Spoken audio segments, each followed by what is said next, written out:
আজকে গরমের খুব গরম পড়েছে, বুঝতে পারলেন তো। আজকে দাদার একটা রিকোয়েস্ট আছে, সেটা হচ্ছে সব আমাদের ফুল টিমের ছবি। তো এই দেখা যাচ্ছে আমাদের ফুল টিম। তা আমাদের এই ভিডিওর মধ্যে আমাকে যারা যারা হেল্প করে,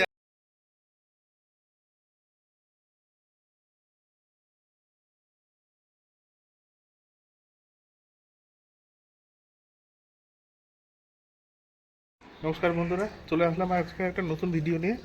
আমি সঞ্জীব। পয়লা মে। তো আজকে বিশেষ করে আমি আজকে একটা কন্টেন্ট নিয়ে এসেছি যে আমাদের যে লাকি বাম্বুগুলো আছে সে সময় অনেক সময় ভেঙে যায়, ভেঙে গিয়ে মাথাগুলো খারাপ হয়ে যায়। সেই ছোট ডালগুলি দিয়ে কি করে নতুন করে আবার গাছ তৈরি হয়, সেটার জন্য আগেই ছোট ডালগুলি দিয়ে কি করে নতুন গাছ তৈরি করা যায়। তো আজকে আমাদের কাছে এসে উপস্থিত হয়েছে লাকি বাম্বু বিক্রেতা রাজীব অধিকারী। তো রাজীব অধিকারী আমার নিজের দাদা হয়। আজকে ইউটিউবে নতুন ভিডিওতে আজকে তাকে অভিপ্রকাশ করছি। তো আজকে উনি তৈরি করে গাছগুলো বুঝিয়ে দেখাবে কী করে নতুন নতুন গাছ আবার ওই। তো আমি পরিচয় করাচ্ছি রাজীব অধিকারীর সঙ্গে। রাজীব অধিকারী আমাদের লাকি বাম্বু একজন বিশিষ্ট বিক্রেতা। সব ধরনের গাছই ওনার কাছে পাওয়া যায়। তো আমি রাজীব অধিকারী বলছি। আমি একজন লাকি বাম্বু সেলার এবং আজকে আমার বাড়িতে গাছ এসছে। গাছগুলো দেখতে থাকুন। এবং এই গাছ থেকে কিছু অংশ, কিছু গাছ তার ডাল থেকে কিছু পাতা ঝরে পড়ে গেছে এবং সেই পাতা থেকে কিভাবে গাছ তৈরি হয়, কিভাবে দাঁড়ানো করা যায় তার একটা নিদর্শন এখানে রয়েছে আগে থেকে।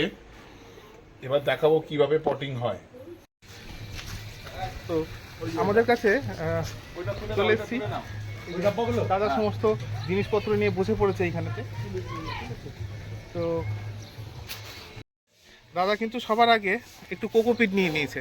কোকোপিটটাকে লেবেল করে নিচ্ছে। তাই এরপরে সমস্ত স্টেপগুলো দাদাই বলবে। এরপরে কি হবে, এরপরে আমরা এই যে হালকা করে জল দিয়ে ভিজিয়ে নিয়েছি। এরপরে এর ভেতরেতে যেই ডালগুলো থেকে পাতা বেরিয়ে গেছে বা ডালগুলো, ভাঙা ডালগুলো, ভাঙা ডালগুলো, সেই ডালগুলোকে প্রথমে আমরা মানে দূষিত মুক্ত করে নেওয়া হচ্ছে, তাই তো? তার মানে এই ডালগুলো দূষিত মুক্ত মানে সাব পাউডারের জলেতে দূষিত মুক্ত করে নেওয়ার পরে আস্তে আস্তে ছোট ছোট টুকরোগুলো এভাবে বসিয়ে দেওয়া হবে। একবার লাইন দিয়ে বসিয়ে দেওয়া হচ্ছে। তো আমরা আস্তে আস্তে লাইন দিয়ে বসিয়ে দিই, তারপরে আবার পুরোপুরি বসানো হয়ে গেলে দেখাবো। তো দেখুন বন্ধুরা, সবই মোটামুটি সুন্দরভাবে সাজানো হয়ে গেছে, সব নতুন জীবন দান দেওয়া হয়ে গেল। তো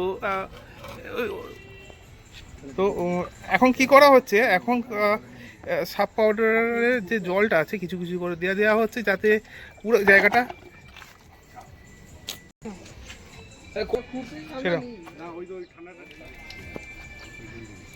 তো সাব পাউডারের জল দিয়ে জীবাণুমুক্ত করে নেওয়া হলো। তো এটা কতদিন পরে আবার রুট বেরোবে বলে মনে হয়? এটা 7 দিন পর। তো এটা মোটামুটি 7 দিনের মধ্যে, 7 থেকে 10 দিনের মধ্যে আবার শেকড় বেরিয়ে যাবে। তারপরে আস্তে আস্তে ওরা আবার নিজেদের মতন সোজা হয়ে দাঁড়াবে। তো এখন কথা হচ্ছে, আমরা 7 দিন পরে আবার আপনাদের একটা ভিডিও করে দেখাবো যে তাদের রুট ফর্মিং হয়েছে কিনা। ততদিন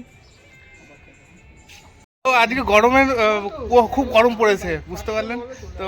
আজকে দাদার একটা রিকোয়েস্ট আছে, সেটা হচ্ছে সব আমাদের ফুল টিমের ছবি। তো এই দেখা যাচ্ছে আমাদের ফুল টিম। তা আমাদের এই ভিডিওর মধ্যে আমাকে যারা যারা হেল্প করে আর কি, তো তাদেরকে আজকে আমি দেখাচ্ছি। দেখুন, পরিচয় করে দিই, রাজীব অধিকারী, ইনি হচ্ছেন রাজকুমার দাস, আর আছে আমাদের এখানে বাপিদা, এটা হচ্ছে লালুদা পালোয়ান। তো খুব গরম পড়ে গেছে, আজকে কি করবো। তা আজকে ছুটির দিন, সবাইকে আর জামাইবাবু, হ্যাঁ অবশ্যই জামাইবাবু দরকার, কারণ কি জামাইবাবু একটা বিশেষ ভূমিকা আছে। এই যে পেছনে দেখা যাচ্ছে একটা ছোট্ট গাড়ি, এই এই এই যন্ত্রটি আমাদের কিন্তু রবিবার দিন সমস্ত মালপত্র টেনে নিয়ে হাটে নিয়ে যায়। তো আমাদের খুবই জামাইবাবু হচ্ছে আমাদের খুবই একটা বিশিষ্ট ব্যক্তি, যার সঙ্গে আমরা সবসময় আর কি ঠাট্টা মারি, সিনিয়র পার্সন যদিও বা।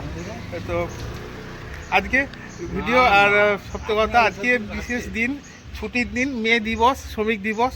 তো আজকে আমরা সব শ্রমিক মিস হয়ে গেছিলো আমাদের পাড়ার জামাই, ঠিক আছে, আমাদের গ্রুপের মধ্যেই থাকে সবসময়। আর আমাদের গ্রুপ আজকে এই গরমের মধ্যে আড্ডা কমছে না।